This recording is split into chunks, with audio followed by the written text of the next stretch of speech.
All right, welcome to The Explainer. Today, we're zeroing in on a pretty intense perspective on Iran. This comes from a recent TV interview with Israel's Deputy Foreign Minister, Sharren Haskel.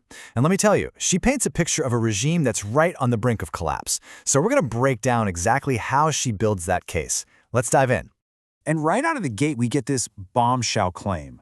The interview kicks off by saying Iran is, quote, literally begging for a ceasefire, a statement she attributes to then-President Trump. I mean, that is an incredibly bold way to start, and it really sets the tone for a narrative of a regime under immense pressure.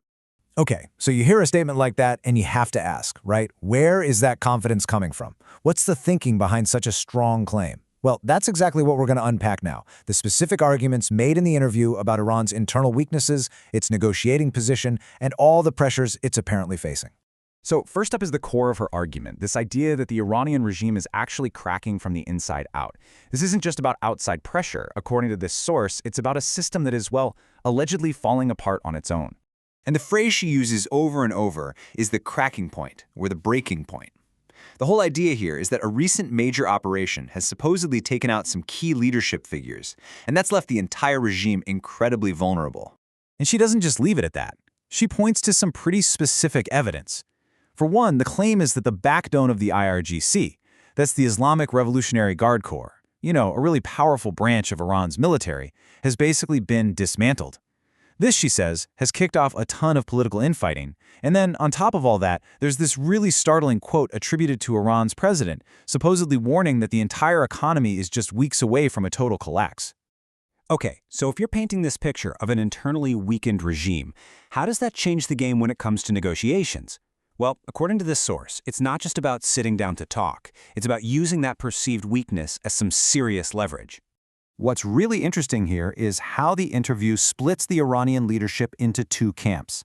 On one side, you have the so-called reasonable people who are reportedly already in ceasefire talks. But on the other side, you've got the extreme and fanatical elements who are apparently losing their grip. This internal division that's presented as the key to getting a potential deal done.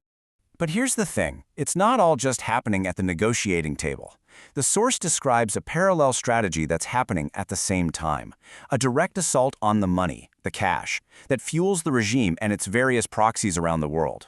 And just to give you a sense of the scale we're talking about, the deputy minister claims that in the last year alone, over $1 billion in physical cash was smuggled into Lebanon just to fund Iranian-backed forces. So you can see, this highlights the massive flow of money that this economic strategy is trying to cut off. And the targets mentioned are very specific, very strategic. We're talking about economic facilities that are literally producing money for the regime, a key bank that holds their funds, and even the smuggling routes used to move the physical cash. It's basically a direct attack on the regime's financial lifeblood. Anytime you talk about Iran, the conversation eventually turns to the Strait of Hormuz. It's that critical choke point for the world's oil supply, and it's always a source of tension. Now, the interview brings up a specific data point from a recent report, saying that on one particular day, 41 ships managed to get through the strait. Now, while the source notes that things are starting to move again, that number is still way below what's considered normal. It really goes to show that the disruption is far from over. And this actually brings us to a really interesting long-term strategic idea mentioned in the source. There's talk of a potential land channel, a pipeline essentially, that would let Saudi Arabia bypass the strait completely and ship its oil straight to the Red Sea.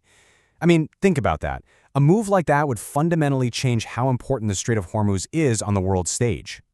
So as the interview wraps up, it kind of zooms out, widening the lens to argue that this immediate crisis is just one piece of a much larger long-term threat posed by Iran's ballistic missile program. And this quote really frames the whole point. The deputy minister points to a recent missile launch, one that supposedly targeted the Diego Garcia base, which is 3,800 kilometers away, and presents it not as some random event, but as proof, as validation of warnings they've been giving for years about the real reach of Iran's missile technology. And to really drive this point home, she apparently refers to a map to illustrate just how far these weapons can go and the kind of global threat they could represent. And according to her, that range is, well, it's vast. The claim is that Iranian missiles can now hit almost every single capital in Europe. They can reach parts of the Pacific like Indonesia and Malaysia, and are creeping closer and closer to Australia. So what's the takeaway from all this? We've just walked through a very clear, very assertive narrative of a regime that's supposedly on the verge of collapse. But it is so crucial to remember this is one perspective in a very, very complex information war. And that really brings up a bigger question for all of us, right? When we hear these kinds of confident, powerful claims, how do we begin to separate the signal from the noise?